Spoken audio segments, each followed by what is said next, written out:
Price যদি count করতে হয়, বিদেশ থেকে একটা মেশিন আনার জন্য যে প্রাইস হয় তার থেকে বেশি এই মেশিন বানানোর কষ্টটা পড়ে যাচ্ছে।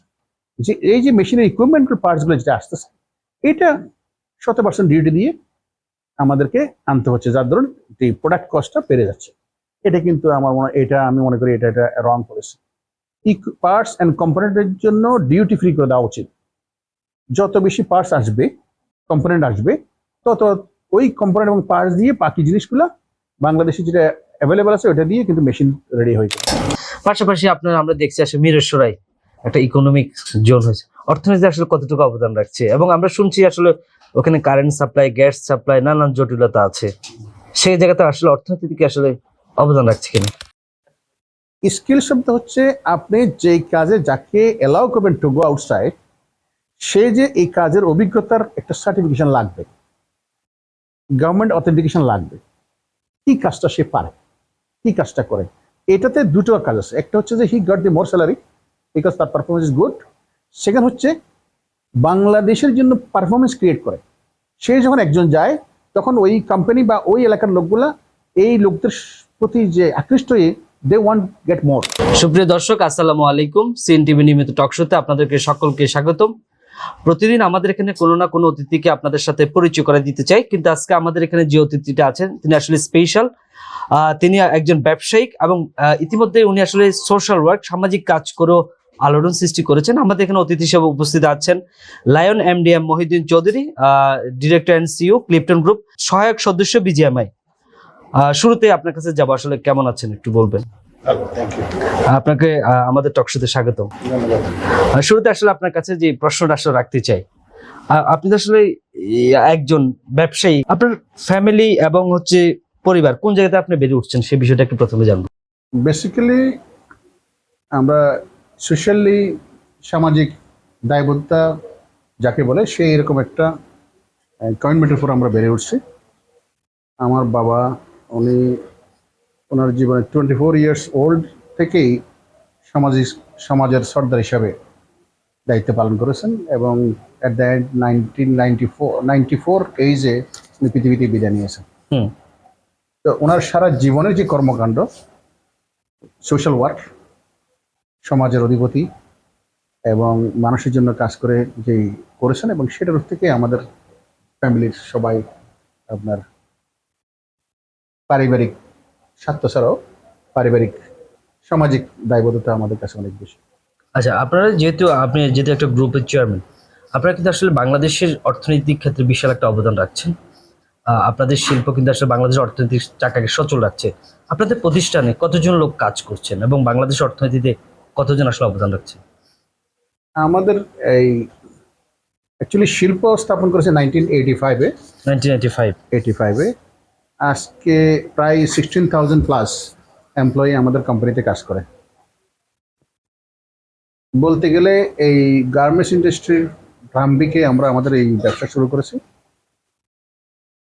আজকের দিনে আপনারা জানেন যে এই শিল্প বাংলাদেশের লাইফলাইন। আপনারা ফরেন কারেন্সি ইনকামের 86% ফরেন কারেন্সি আপনার এক্সপোর্ট এই গার্মেন্টস শিল্পের অবদান। সেই প্রেক্ষাপটে যদি বলতে গেলে এটা গার্মেন্টস শিল্প আরএমজি সেক্টর ইজ এ বাংলাদেশের লাইফলাইন। আসলে সেক্ষেত্রে আসলে বিশাল একটা অবদান রাখছেন। আসলে সরকার, আমরা যদি একটু সরকারের দিকে যে অন্তর্বর্তীকালীন সরকার আসলে ব্যবসায়িক আসলে অনেকগুলো সংস্কার করছেন।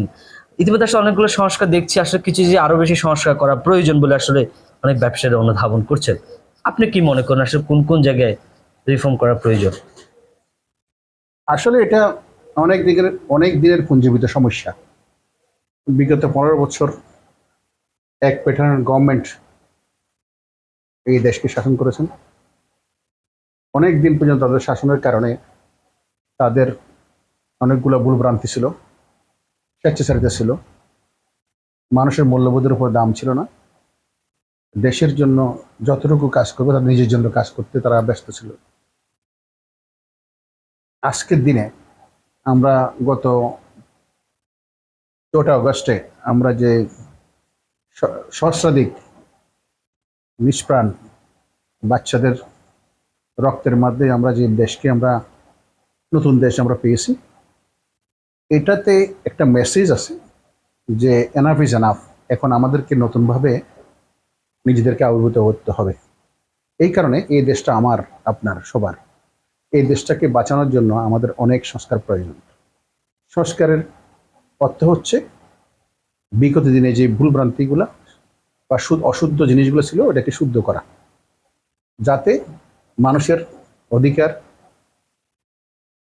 এবং বলার অধিকার এবং কর্মের অধিকার এবং মেধার অধিকার এই সবগুলো যেন আপনার এনশিওর করা হয়। আমরা যদি এই সবগুলো যদি ইনশিওর করতে পারে, তাহলে আগামী দিনে নতুন প্রজন্ম, নতুন বাংলাদেশ একটা সুন্দর এবং সাবলীল দেশ হওয়ার সম্ভাবনা বেশি। কেননা আপনারা জানেন বাংলাদেশে 17 থেকে 18 কোটি মানুষ, মানবঘন একটা দেশ। এই মানব সম্পদকে আমরা যদি প্রপারলি ইউটিলাইজ করতে পারি, তাহলে আমাদের দেশ পিছনে তাকিয়ে থাকার কোনো অবকাশ নেই। শুধুমাত্র এই মানুষকে সুশিক্ষিত করা এবং তাদের জন্য কাজ সৃষ্টি করা, কর্মসংস্থান সৃষ্টি করা, এটা যদি করা যায়, তাহলে এই দেশ বিশ্বের অনেকগুলো দেশের মধ্যে একটা ভালো দেশ হিসেবে নিজেকে উপস্থাপন করবে। আরও যেটা আমরা সৌভাগ্যবান যদি বলি, অন্যান্য দেশের তুলনায় বাংলাদেশের প্রতিটা ইঞ্চ ল্যান্ড ইজ ফার্টাইল। আমরা নিজেরা নিজেদের খাদ্যশস্যের মধ্যে স্বয়ংসম্পূর্ণ থাকতে পারবো। আমাদের যে ম্যান পাওয়ার আছে সেই ম্যান পাওয়ারটা আমরা নিজেদের কাজে ব্যবহার করতে পারবো এবং বিদেশি বিভিন্ন কর্মকাণ্ডের মধ্যে আমাদের এই ম্যান পাওয়ারকে আমরা ইউটিলাইজ করতে পারবো। যদি আমরা তাদেরকে প্রশিক্ষণ দিয়ে স্কলার বানাতে পারি, তাহলে কিন্তু এই মানব সম্পদ বাংলাদেশের জন্য বিশাল অর্থনৈতিক অবদান রাখবে। আরেকটা বিষয় যদি আমরা আপনাকে একটু প্রশ্ন রাখি, সেই বিষয়টা হচ্ছে আমাদের এখানে কিন্তু অনেক ব্যবসায়িক নেতারাই কিন্তু এখানে এসেছেন, চিটো মেট্রোপলিটন চেম্বারের নেতারা এসেছেন। ওনারা আসলে যে একটা বিষয় আমাদেরকে বলেছেন, সেই বিষয়টা হচ্ছে ব্যবসা করতে গিয়ে অনেক ব্যবসায়ীরা সরকার চেঞ্জ হওয়ার পর অনেক আসলে গণহারে মামলা হচ্ছে। সেই বিষয়টা আপনি অবগত আছেন কিনা? না, ব্যাপারটা আমি সেই দৃষ্টিভঙ্গিতে দেখব না। কারণ বিগত বছরে কিছু কিছু ব্যবসায়ী তার ব্যবসা থেকেও কিছু অনেক কাজ তারা সম্পাদন করেছেন, অথবা একটা ব্যাপার একটা গভর্নমেন্টকে নির্লজ্জভাবে তারা সাপোর্ট দিয়ে নিজস্ব ফায়দার জন্য সাপোর্ট দিয়েছেন। আচ্ছা আচ্ছা। যার দরুন তারা সমাজে আপনার কালার হয়েছে, যার দরুন তাদের সেই ক্ষতিগুলো হয়েছে। নর্মাল ব্যবসায়ী যারা নর্মাল ব্যবসা করে, তাদের জন্য আমি মনে করি না এই ধরনের কোনো অভিযোগ বা ট্যাগ লাগার কোনো অবকাশ নেই। আচ্ছা আচ্ছা। আরেকটা বিষয় হচ্ছে কাস্টম জটিলতা। নিশ্চয়ই আপনি কাস্টম জটিলতার সম্পর্কে অবগত আছেন। এই কাস্টম আইন নিয়ে আসলে অনেকে প্রশ্ন তুলছেন যে আসলে কাস্টম তাদেরকে বিভিন্নভাবে হয়রানি করছেন, আইনের একটা জটিলতা আছে। মানে স্পেসিফিক কিছু কিছু আইন নাই যে আসলে এক্সপোর্টের ক্ষেত্রে বা ইম্পোর্ট এক্সপোর্ট সেক্ষেত্রে আসলে একটা ঝামেলা সৃষ্টি হয়। সে বিষয়টা যদি একটু বলতেন। খুব ভালো একটা প্রশ্ন করেছেন।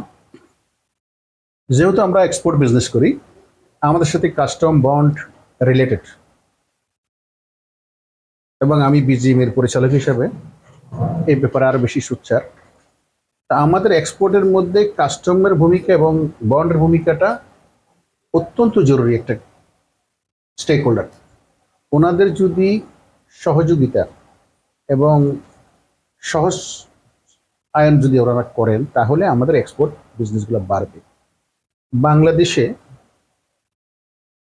এই পজিটিভ অ্যাটিটিউড একটা শব্দ আছে, এই পজিটিভ অ্যাটিটিউডটা আমাদের মধ্যে যেন কমে গেছিল। পজিটিভ অ্যাটিটিউড এই কারণে, আমি যদি একজন ব্যবসায়ীকে তার যৌক্তিক ন্যায়টাকে যদি আমি দ্রুত দ্রুত সময়ের মধ্যে তাকে যদি সমাধান করে দিতে পারি, তাহলে সে কিন্তু তার বিজনেসটা প্রপারলি করতে পারে। এই জায়গাটা আমি মনে করি, আমরা কিছুদিন আগেও আমাদের কাস্টমের কমিশনের সাথে আমাদের কথা হয়েছে, মিটিংটা অত্যন্ত সুপ্রসূ হয়েছে। এখন দেশটা অনেক পরিবর্তনের আবহাওয়া দেখা যাচ্ছে। আচ্ছা আচ্ছা। ওনারা যেই আমাদের সাথে প্রত্যেকটা পয়েন্ট নিয়ে তারা এগ্রি করেছে। এই জায়গায় এক্সপোর্ট দেশের জন্য ডলার দরকার, এক্সপোর্ট বর্ধিত করা দরকার। সরকার থেকে শুরু করে সমস্ত স্টেক হোল্ডার ডিজায়ার করছে যে to increase the business. Increase বিজনেসের জন্য কাস্টম এবং বন্ডের ভূমিকাটা এক নম্বর। ওনারা যদি ওনাদের যে কাস্টম বন্ডের কতগুলো নীতিমালা আছে, তাদের কিছু পরীক্ষণ অবজারভেশন আছে, সে অপরীক্ষণ অবজারভেশনটা তারা তাদের মতো করে করবে, সেখানে কোনো আপত্তি নাই। কিন্তু সময় ক্ষেপণ না করে সঠিক সিদ্ধান্ত দেওয়া, জাস্টিফিকেশন করা করে যে ব্যবসায়ী যিনি যে মালটা বাংলাদেশে আনছেন সেটাকে আবার রিমডেল করে আবার এক্সপোর্ট করছেন, দ্রুত সময়ের মধ্যে উনি যেন তার মালটা খালাস পায় এবং দ্রুত সময়ের মধ্যে যেন সে প্রোডাকশন করে মালটা যেন এক্সপোর্ট করতে পারে, সেই সহযোগিতা যদি যদি করে তাহলে ব্যবসার প্রসার বাড়বে। তো এই জায়গায় দৃষ্টিভঙ্গির পরিবর্তনের আবহাওয়া আমি দেখতে পাচ্ছি। আমরা কাস্টম এবং বন্ডের সাথে আমাদের সিরিজ বৈঠক হয়েছে। তারা আমাদের যে ব্যবসার মধ্যে যে আপনার বাধা বা বিলম্ব যেটা হচ্ছে সেটা নিয়ে তাদেরকে ওয়াকিবহাল করা হয়েছে এবং তারা সে ব্যাপারে আমাদের সাথে একমত হয়েছে যে তারা এটাকে স্পেশালি দেখবে। Export is a priority all over the world. সারা পৃথিবীতে এক্সপোর্টকে প্রাধান্য দেওয়া হয়, বিকজ এটা বিদেশ থেকে ডলার সরাসরি দেশে আনয়ন করা হয়। সুতরাং এই জায়গায় অনেক রিল্যাক্স থাকতে হয়। সেই জায়গাটা বর্তমানে আমরা কাজ করছি। এখানে মেইন ইস্যু হচ্ছে আপনার এনবিআর। সরকার ব্যবসা একটা ভালো ব্যবসা করার জন্য সেখানে সরকারের এনবিআর এবং বাংলাদেশ ব্যাংক হলো মেইন স্টেক হোল্ডার। এনবিআর এবং বাংলাদেশ ব্যাংক যদি সত্যিকারের ব্যবসার অনুকূলের জন্য কি কি স্টেপগুলো নেওয়া প্রয়োজন, ওটাকে যদি ওন করে, নিজে যদি মনে করে we are the part of this export, আমি যে মালিক হিসেবে এক্সপোর্ট করছি, এটা আমরা দেশের জন্য কাজ করছেন। ওনারা যারা এখানে কাজ চাকরি করছে তারাও দেশের জন্য কাজ করছেন, দেশের সেবায় এগিয়ে আসছে। ওনারা একটা partner, we are is a partner, কিন্তু ultimately is for the country. তো ওই জায়গায় তারা যদি পলিসি মেকিং যদি আরো সহজলভ্য করা হয়, সিস্টেমাইজ করা হয়, তাহলে দেশের ব্যবসা আরো প্রবৃদ্ধি বাড়বে। আরেকটা বিষয়, যে বিষয়টা প্রশ্ন রাখতে চাই, যে আমাদের দেশে অনেক বিদেশি আছে বাংলাদেশে আসলে ইনভেস্ট করতে চায়, সেক্ষেত্রে সম্প্রতি সময় আসলে দেখা যাচ্ছে ইনভেস্টররা বিমুখ হয়ে যাচ্ছে। আসলে এটা থেকে উত্তরণের উপায় কি? আসলে সেই জায়গা থেকে আমাদের কি করা প্রয়োজন বা আসলে পদক্ষেপ নেওয়া উচিত বলে আপনি মনে করছেন? প্রথম কথা হচ্ছে লোকাল ইনভেস্টররা ব্যবসা ইনভেস্ট করার জন্য আস্থার জায়গাটাই নাই। সেখানে আপনারা বিদেশিদেরকে আপনারা ইনভেস্ট করার কথা বলছেন। আগে দেশের লোক, নিজের লোক যারা এখানে যারা বসবাস করে, এইখানে যার প্রফিট অ্যান্ড সবকিছু থাকে, সেই কিন্তু আস্থার জায়গাটা ফিরতে পারছে না। কেন? সেটা কেন? সেই জায়গায় এই যে আমলাতান্ত্রিক জটিলতা, এই যে বিভিন্ন স্টেক হোল্ডারের নন কোঅপারেশন এবং ব্যবসায়িকভাবে হয়রানি হচ্ছে, এই সবগুলো মিলে লোকাল ইনভেস্টর যেখানে আছেন, লোকাল ইনভেস্টর ইনভেস্ট করে যদি স্মুথলি যদি বিজনেস করতে পারে, ইন দ্যাট কেস ফরেন ইনভেস্টমেন্টরা অটোমেটিক্যালি ওরা আইসা ভিড় করবে। ফরেন ইনভেস্টমেন্টের জন্য অনেকগুলো জটিলতা ছিল আগে। সেটা ছিল যে আমাদের ইলেকট্রিসিটি ইনস্যুর ছিল না, গ্যাসের কোনো ইনস্যুর ছিল না, তারপর হলো যে transportation communication is not insure ছিল না, তারপর হচ্ছে ওদের জন্য এই ওয়ান স্টপ যে সার্ভিস, যে বিদেশি যে ইনভেস্টমেন্ট আসবে তাদের জন্য যে কতগুলো পলিসি যে এরকম করে, সে পলিসিগুলো তখন করে এত ওয়াইডলি ছিল না, অ্যাট্রাক্ট করতে পারছিল না। এখন কিন্তু আমি মনে করি যদি বিদেশি ইনভেস্টমেন্টরা অটোমেটিক আসবে, যদি দেশের স্থিতিশীলতা আসে এবং লজিস্টিক যে সাপোর্টগুলো যেন এনশিওর করতে হবে।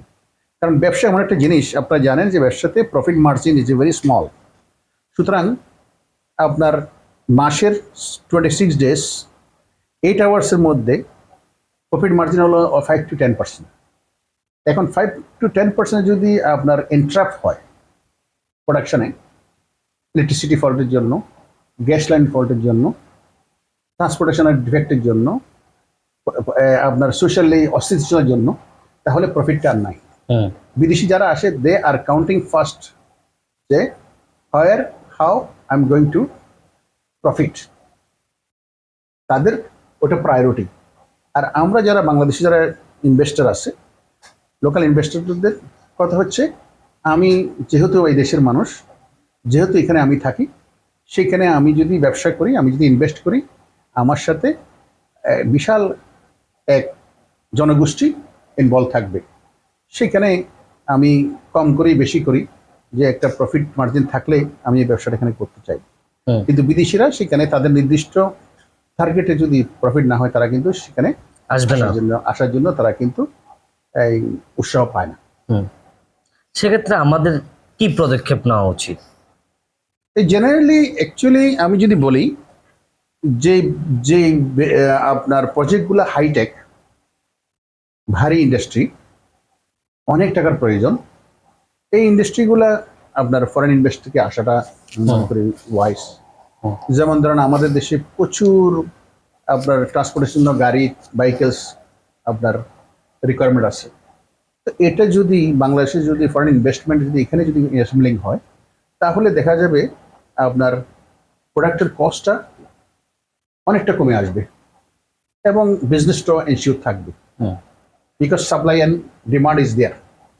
তো এইসব ধরনের বিজনেসগুলা, বড় বড় বিজনেস যেগুলো আছে, হাইটেকের বিজনেস যেগুলো আছে, এই বিজনেসগুলো ফরেন ইনভেস্টরকে অ্যাট্রাক্ট করা প্রয়োজন, কারণ অনেক ফাইন্যান্সিয়াল ইস্যু আছে। আর দেন তাদের আবার মার্কেট, তাদের বড় বড় কোম্পানি যারা আছেন তাদের মার্কেট শেয়ারিং আছে, তারা পৃথিবীর তাদের ইন্ডাস্ট্রি আছে, সেই ইন্ডাস্ট্রি তারা বিভিন্ন জায়গায় ইন্ডাস্ট্রি স্থাপন করে, তারা কস্ট মিনিমাইজ করে প্রফিট মার্জিন রেখে তারা সেই জায়গায় আপনার ইনভেস্টমেন্ট করে। আমরা একটা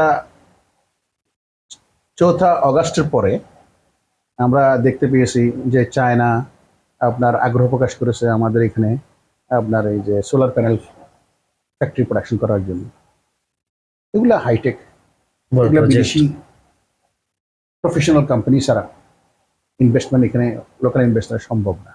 সুতরাং এই ধরনের, তারপর চিপসের জন্য, তারপর ধরেন আপনার ইলেকট্রনিক্স গুডসের জন্য, তারপর হলো যে আপনার আরো অনেক আছে এরকম এক্সাম্পল, অনেক জিনিস আছে যেগুলো আপনার এক্সপেরিয়েন্স এবং টেকনোলজি বেস, ওই ইন্ডাস্ট্রিগুলো বাংলাদেশে আসার জন্য কিন্তু সম্ভাবনা তার উপর হয়েছে। সম্প্রতি সময় আমরা আরেকটা জরিপ দেখছি, আসলে বাংলাদেশে কিন্তু গার্মেন্টস শিল্প কিন্তু অনেক এগিয়ে, পাশাপাশি আমাদের দেশ পাশের রাষ্ট্র ভারত, আর দেখা গেছে ভাইয়াররা কিন্তু আসলে ভারতে বেশি যাচ্ছে, বাংলাদেশে কম আসতেছে। এই সিচুয়েশনটা কেন তৈরি হচ্ছে? এইটা হচ্ছে ব্যবসায়ী, they are always professional, where is a cheaper they will go there. And শুধুমাত্র চিপার শব্দ না, এনশিওর করতে সঠিক সময়ে সঠিক মালটা আমি পাচ্ছি কিনা সেটাও তারা এনশিওর করতে হয়। এই এনশিওরের জন্য লিড টাইম একটাই সাবজেক্ট, দ্বিতীয় হচ্ছে আপনার প্রাইস ইস সাবজেক্ট, তৃতীয় হচ্ছে সঠিক মালটা আমরা পাচ্ছি কিনা। তো এই জায়গায় প্রাইজের বার্গেনিং এর জন্য ব্যবসা বিভিন্ন জায়গায় স্লোস করে। দেশের অভ্যন্তরে যদি সমস্যা হয়, তখন কাস্টমাররাও তাদের প্রোডাক্ট এনশিওর করার জন্য তারা ভিন্ন দেশে এই অর্ডারগুলো অনেক সময় ট্রান্সফার করে। বাংলাদেশের প্রেক্ষাপটে আমি বলবো যে বাংলাদেশের গার্মেন্টস ইন্ডাস্ট্রি বর্তমানে matured, any items they are able to produce it. বাংলাদেশের সম্ভাবনা অনেক হাই, শুধুমাত্র দি কস্ট অফ বিজনেস যদি আমরা কমাতে পারি এবং বিজনেস এনভায়রনমেন্ট যদি আমরা ডেভেলপ করতে পারি। এই যে কিছুক্ষণ আগে আপনি বললেন কাস্টম বন্ড, এনবিআর, বাংলাদেশ ব্যাংকের এই ফ্যাসিলিটিগুলো যদি আরো ফ্যাসিলিটেট করা হয় এক্সপোর্টারের জন্য, তাহলে কিন্তু বাংলাদেশের ব্যবসা, এই আরএমজি ব্যবসা বর্তমানে যা আছে তার থেকে ডবল হবে। টেকনোলজি দিয়ে বাংলাদেশ এখন টেকনোলজি বলেন অলরেডি দেয়ার ইজ এ, বিশ্বের যে কোনো ইন্ডাস্ট্রির সাথে, দেশের সাথে কানেক্ট করতে পারবে। আর দ্বিতীয় হচ্ছে বর্তমানে আপনার গার্মেন্টস ইন্ডাস্ট্রিতে হচ্ছে আপনার অটোমেশন মেশিনের যুগ। অটোমেশন মেশিন যেমন অন্য দেশে তারা ইমপ্লিমেন্ট করছে, আমাদের দেশে আমরা অটোমেশন মেশিনের মধ্যে ইমপ্লিমেন্ট করতে পারছি। যেহেতু আমাদের সেই শ্রমিক আছে, সুতরাং আমরা এই ব্যবসাটাকে অবশ্যই আমরা ডিসাইড দিস দি পলিসি যদি আমাদের যদি সহজলভ্য করা হয়, সাপোর্ট যদি ঠিক থাকে, তাহলে এই ব্যবসাকে আমরা বাড়াতে পারবো। না, অনেক সময় আপনি যখন একটা প্রতিষ্ঠান করবেন, একটা প্রতিষ্ঠান রেডি করতে যাচ্ছেন, অনেক মেশিনের অনেকগুলো জিনিস বিদেশ থেকে আনতে হচ্ছে, সেক্ষেত্রে আমাদের দেশে যেসব ট্যাক্স, অনেক বেশি ট্যাক্স জটিলতা থাকে, সেই বিষয়টা আসলে কমানোর কোনো উপায় আছে কিনা? সেক্ষেত্রে যারা ইনভেস্টর তারা আগ্রহ আসলে কিভাবে প্রকাশ করবে, বা তারা কিভাবে আরো বেশি ইন্ডাস্ট্রিতে ইনভেস্ট করবে, সে বিষয়টা কিভাবে আমরা উদ্ঘাটন করতে পারি? না আসলে এখানে যেটা হচ্ছে দেখেন, আমাদের পলিসিগত কিছু বিভ্রাট আছে। সেই বিভ্রাট হচ্ছে, আমি যদি একটা মেশিন আনি সেটা ডিউটি কম, যখন আমরা পার্টস অ্যান্ড কম্পোনেন্ট আনি হুম। ওর ডিউটি অনেক বেশি। আচ্ছা আচ্ছা। এটা কেমন কথা? আমি একটা মেশিন আনলাম, মেশিনের পার্টস লাগবে, এটা যত বয়স যাবে তার পার্টস অ্যান্ড ইকুইপমেন্টগুলো আমাকে সাপ্লাই লাগবে। এইটা আমি যখন আনতে যাই তখন আমার এই পার্টসের দাম পড়তেছে ট্যাক্স দিয়ে ডবল এবং রিডবল হয়ে যাচ্ছে। হুম। এটা কিন্তু কোনো পলিসিতে পরে না। দেশের জন্য হয় না, উচিত না। কারণ আমি মেশিনটাকে সাস্টেন করার জন্য আমার পার্টস রিপ্লেস করতে হবে। So it should B A duty free, যাতে মেশিনটা অন্তপক্ষে বজায় থাক, সেই জন্য চলতে পারে। না হলে আমাকে একটা নতুন মেশিন, অনেক দামে আর একটা মেশিন আনতে হবে। এটা একটা। দ্বিতীয় হচ্ছে, এমন কিছু মেশিনারি বাংলাদেশে সেই এক্সপার্টিস বাংলাদেশে আছে, কোয়ালিটি হচ্ছে, কারণ আমাদের এখানে শিক্ষার প্রসার হয়েছে, টেকনোলজি ইঞ্জিনিয়ারিং এ হয়েছে। বাংলাদেশে ইচ্ছে করলে অনেক মেশিন বাংলাদেশে বানাতে পারে, কিছু কিছু বানাচ্ছে। কিন্তু দেখা যায় প্রাইস যদি কাউন্ট করতে হয়, বিদেশ থেকে একটা মেশিন আনার জন্য যে প্রাইস হয় তার থেকে বেশি এই মেশিন বানানোর কষ্টটা পড়ে যাচ্ছে। সেটা হচ্ছে কি কারণে জানেন? যে এই যে মেশিনের ইকুইপমেন্টের পার্টসগুলো যেটা আসতেছে, এটা 100% ডিউটি দিয়ে আমাদেরকে আনতে হচ্ছে, যার ধরুন এই প্রোডাক্ট কস্টটা বেড়ে যাচ্ছে। এটা কিন্তু আমি মনে করি এটা রং পলিসি। পার্টস অ্যান্ড কম্পোনেন্টের জন্য ডিউটি ফ্রি করে দেওয়া উচিত। যত বেশি পার্টস আসবে, কম্পোনেন্ট আসবে, তত ওই কম্পোনেন্ট এবং পার্টস দিয়ে বাকি জিনিসগুলো বাংলাদেশে যেটা অ্যাভেলেবল আছে ওটা দিয়ে কিন্তু মেশিন রেডি হয়ে বানাতে পারে। ড্রাইভ করি যখন যখন কথা বলছেন, পলিসি মেকিং যখন করেন, আপনাদের বিজিএম এ যারা নেতারা থাকেন, তারা তো পলিসি মেকিং তাদেরকে ইনভলভ করা হয় না? তারা কি এই বিষয়গুলো অবগত করেন কিনা? সেটা আপনাদেরকে বলবো যে এটা নট অনলি লাস্ট 15 ইয়ার্স, আমি এই ব্যবসাতে প্রায় 37 ইয়ার্স। সো সব গভর্নমেন্ট যারা বড় বড় পদে আছে, তারা আমরা যখন কথাগুলো বলি, হ্যাঁ হ্যাঁ দেখবো, এটা বলে লাল ফিতার দূরত্বে এটা আর সম্পাদন হয় না, যার দরুন ওগুলো বাস্তবায়ন হয় না। তারা একটু ওন করে না, সমস্যা হচ্ছে এখানেই। তারা যদি ওন করতো তাহলে আপনার এই জিনিসগুলো আপনার সলভ হতো। সারা পৃথিবী বলে এক্সপোর্ট বাড়াও, কি লাগবে তাদের জনগণের কাছে, তাদের অ্যাসোসিয়েশনের কাছে তা চায়। আপনাকে একটু বলবো, ইতিহাস বলবো। আজকে থেকে প্রায় 18 বছর আগে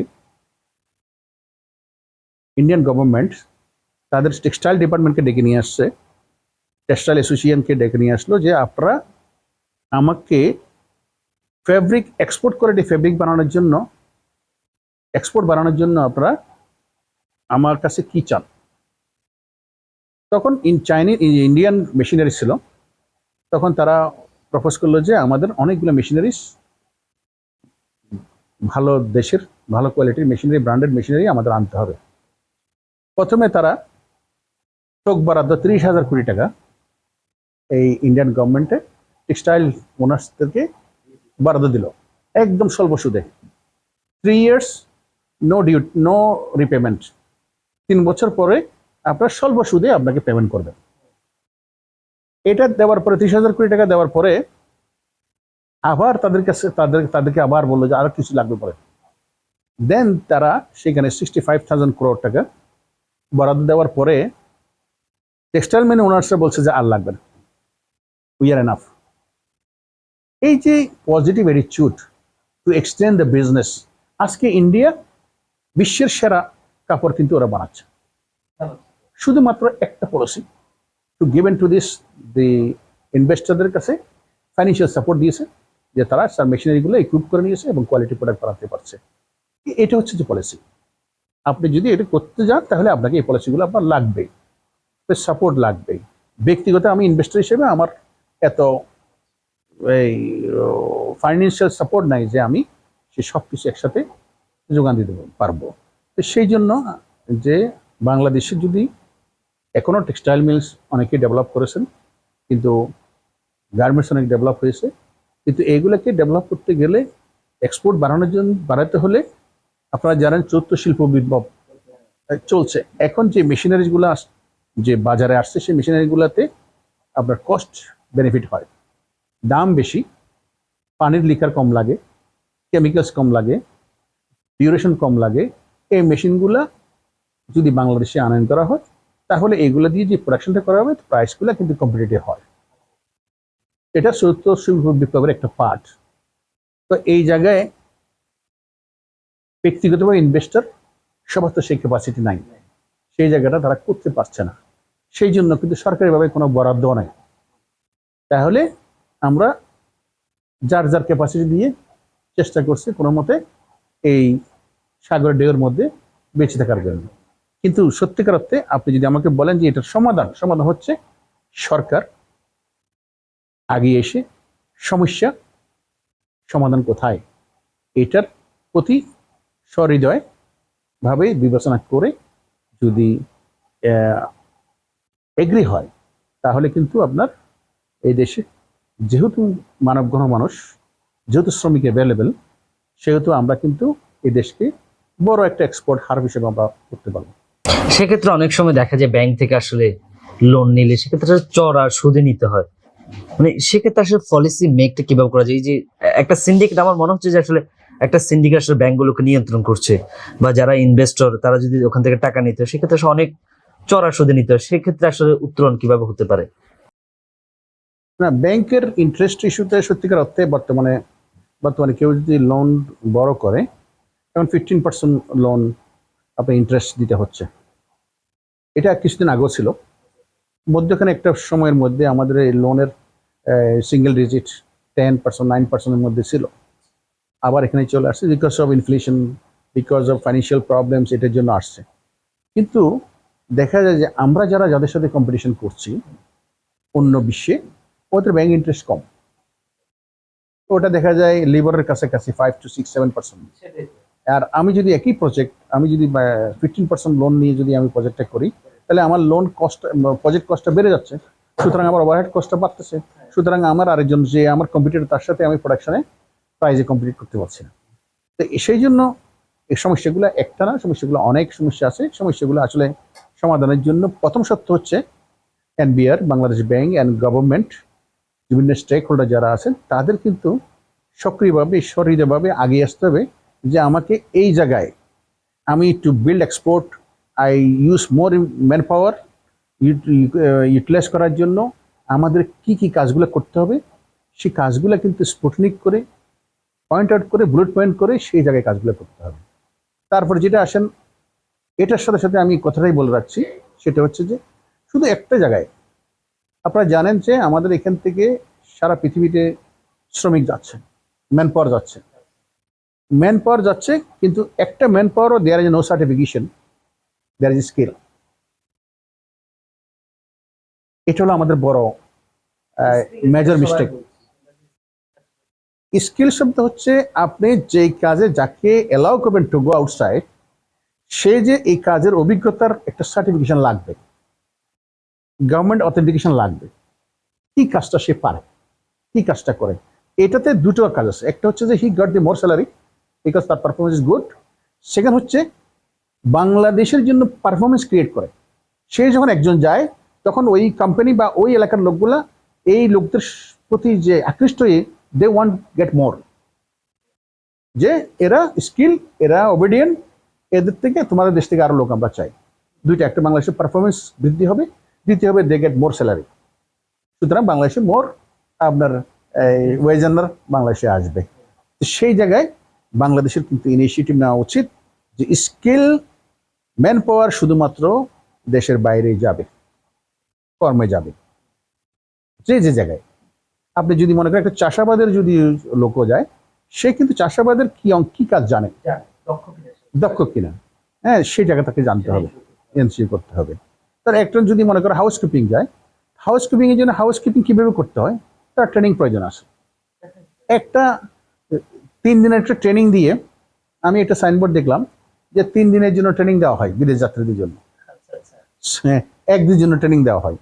এগুলো আসলে আইওয়াশ আপনাকে লাগবে।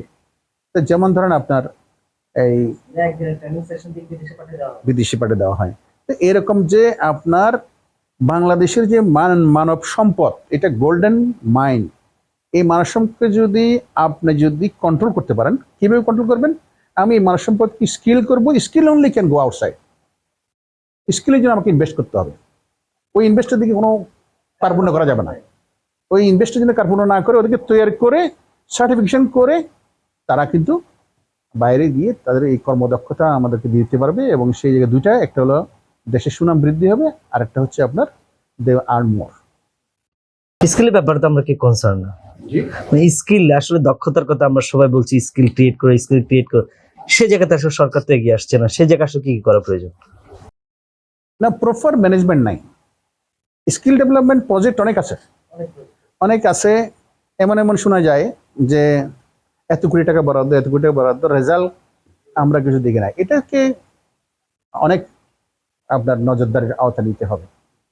রিয়েলিটি, প্রথম সত্য হচ্ছে যে লোকটা দেশের বাইরে যাবে তাকে টাকা দিতে হবে না, তাকে টাকা দিতে হবে না, but she should prove it his skill. আপনাদের একটা লোক বিদেশ যাওয়ার জন্য 5 লাখ 6 লাখ টাকা তাকে দিতে হয়, ওয়াই? 7 লাখ টাকা 10 লাখ টাকা দিতে হয়, because is not skill. Skill হলে ওই টাকাটা লাগবে না, বরঞ্চ শুধুমাত্র তার যে রেকার এক্সপেন্ডিচার যেটা ডিমান্ড করে, এই যে খরচা আছে, সেই অল্প খরচাটা যাবে, সেই তাকেই আপনার কি বলে এই ওই ধরনের স্কিল লোকগুলো যদি পাঠায় তাহলে রেজাল্ট ভালো আসবে। আচ্ছা আচ্ছা, অসংখ্য ধন্যবাদ। পাশাপাশি আমরা দেখছি আসলে মিরসরাই একটা ইকোনমিক জোন হয়েছে, অর্থনীতি আসলে কতটুকু অবদান রাখছে, এবং আমরা শুনছি আসলে ওখানে কারেন্ট সাপ্লাই, গ্যাস সাপ্লাই, নানান জটিলতা আছে। সেই জায়গাতে আসলে অর্থনীতি আসলে অবদান রাখছে কিনা? এটা আমাদের জন্য গর্বের জায়গা। চট্টগ্রামের একখণ্ড একটা এলাকা মিরসরাই আপনার যে ইকোনমিক জোন হয়েছে, সেটা এশিয়ার একজন বৃহত্তম ইকোনমিক জোন। এটা প্রশংসার দাবি রাখে। যেহেতু আমাদের অভিজ্ঞতা নাই, এখানে অনেক ভুল ভ্রান্তির অবকাশ আছে, যেটা বর্তমানে সরকার আসার পরে বর্তমান যারা দায়িত্ববান তারা এটাকে রেকটিফাই করার চেষ্টা করছে। যেমন ধরেন, সমুদ্র তট, মধ্যখানে প্রতিবেশী মিরসরাই অধিবাসী, তারপর হলো পাহাড়। তাহলে আপনি সমস্ত সদ্য সমুদ্র তটকে আপনি ইকোনমিক জোন করে ফেললেন। এদিকে পাহাড় উঁচা, পাহাড় থেকে আপনার যখন বর্ষাকালে ঢল নামবে এবং এলাকায় যদি অতিবৃষ্টি হয়, তাহলে এই পানিগুলো কোথায় যাবে? এটার জন্য সঠিক কোনো প্ল্যান নেই।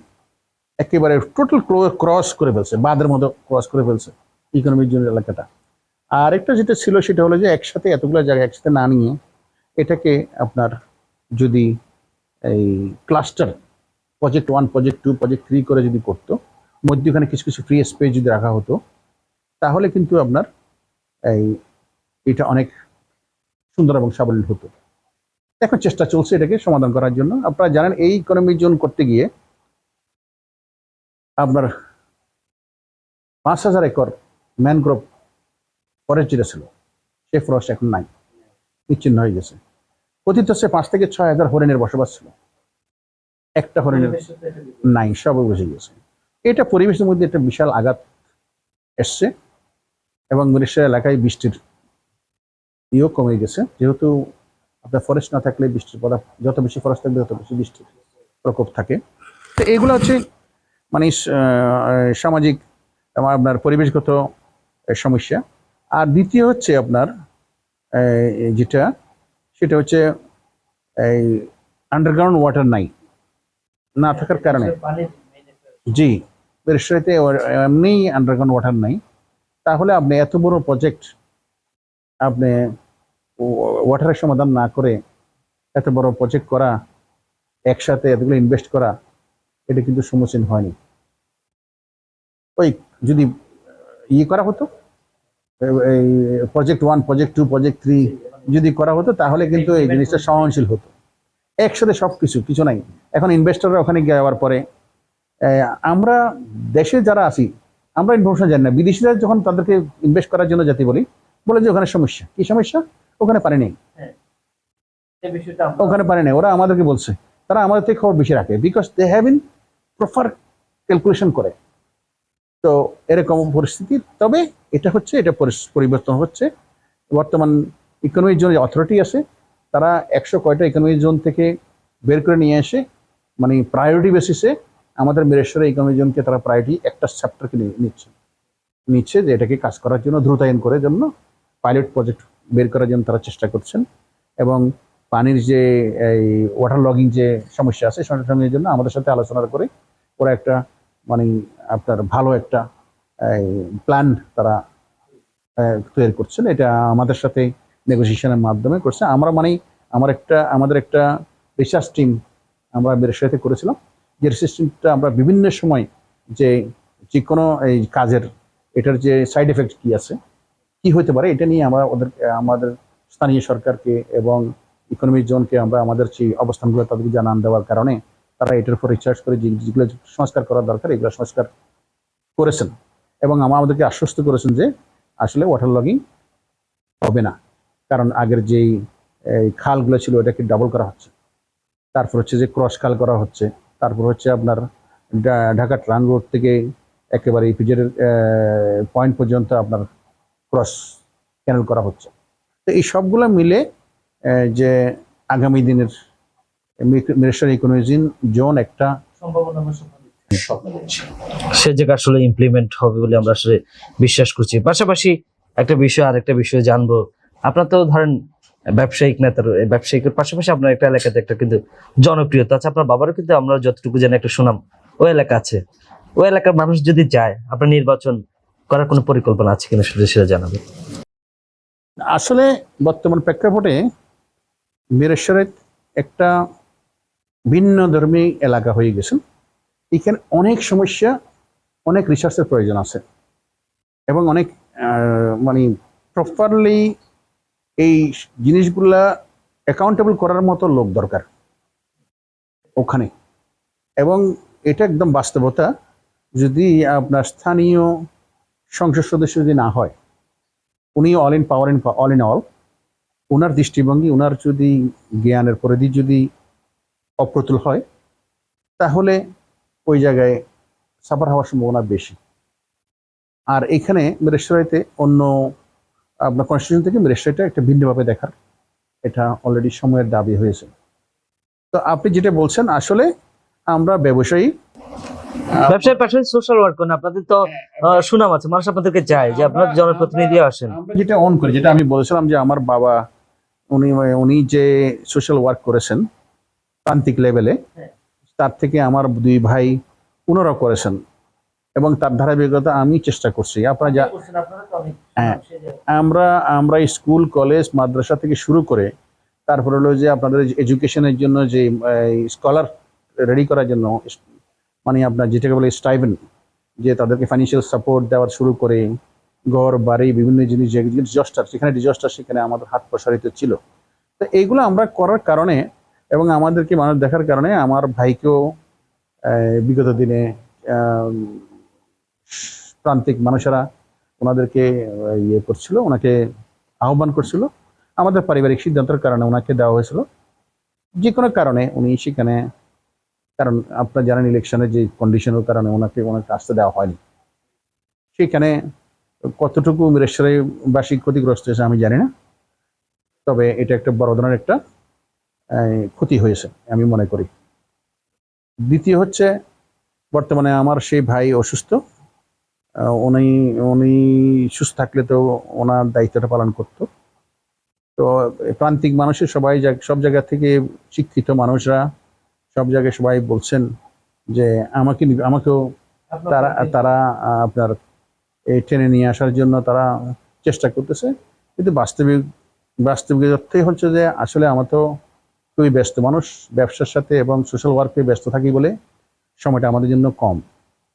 তারপরেও যদি দেশের সাথে এবং বিশেষ করে আমাদের এলাকা, আপনি কিছুক্ষণ বললাম যে এলাকাটা অনেক ইম্পর্টেন্ট এলাকা, সাথে অনেক কন্ট্রিবিউশন দরকার।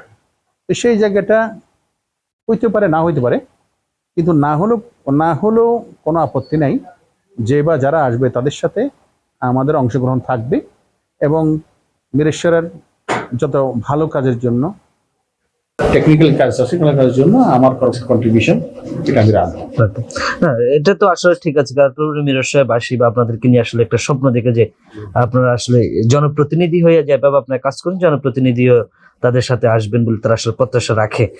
আরেকটা বিষয় যে ভবিষ্যৎ বাংলাদেশের সম্ভাবনা নিয়ে যদি আমাদেরকে কিছু বলতেন সর্বশেষ। বাংলাদেশের জন্য আমি খুব পজিটিভ মানুষ, খুব আশাবাদী মানুষ। আমরা দেখুন, আমরা পরিশ্রম করে আজকে আমাদের যে অবস্থানে আসছি সেটা আমরা নিজেরাই বুঝি, যে আপনি লেগে থাকেন, পরিশ্রম করেন, সাকসেস আসবেই। বাংলাদেশ এমন একটা দেশ, বাংলাদেশের মানুষগুলো কিন্তু গড গিফটেড ব্রেনের দিকে কিন্তু ভালো, অন্য দেশ থেকেও বাংলাদেশের মানুষের জ্ঞান পরিধিটা ভালো। এই লোকদেরকে যদি আমরা সঠিকভাবে ট্রেন করা যায়, যেটা বলছি স্কিল ডেভেলপমেন্ট করা যায়, এই মানুষদেরকে যদি সুশিক্ষিত করা যায়, এদেরকে প্রপার কাজে যদি সন্নিবেশিত করা যায়, অ্যাটাচমেন্ট করা যায়, মানুষ যখন কাজের মাধ্যমে তার জীবনটাকে যখন খুঁজে পাবে, এই দেশটা একটা স্বর্ণ দেশ হবে। সেটা আই বিলিভ ইট। এই কারণে বিলিভ করি। আরো একটা কথা আছে, সেটা হচ্ছে যে এই যে গত আপনার বর্তমান 18 থেকে 35 বছর যে ছেলেরা, লক্ষ লক্ষ ছেলেরা বিগত বছর তাদের মনের কথা প্রকাশ করতে পারে নাই, তারা ভোট দিতে পারে নাই, তারা যে সন্নিবেশিত হয়ে একত্রিত হয়ে তারা যে কোনো একটা জিনিসকে প্রতিবাদ করার যে মূল মন্ত্রটা যে পেয়ে গেছে, সেটা আগামী দিনে যে বা যাহারা ক্ষমতায় আসবে তাদের মাধ্যমে যদি অনাচার, স্বৈরাচার বা এগেইনস্ট দি কান্ট্রির কৃষ্টি কোনো কাজ করলে কিন্তু এই এই এই প্রজন্ম কাউকে ছাড় দেবে না।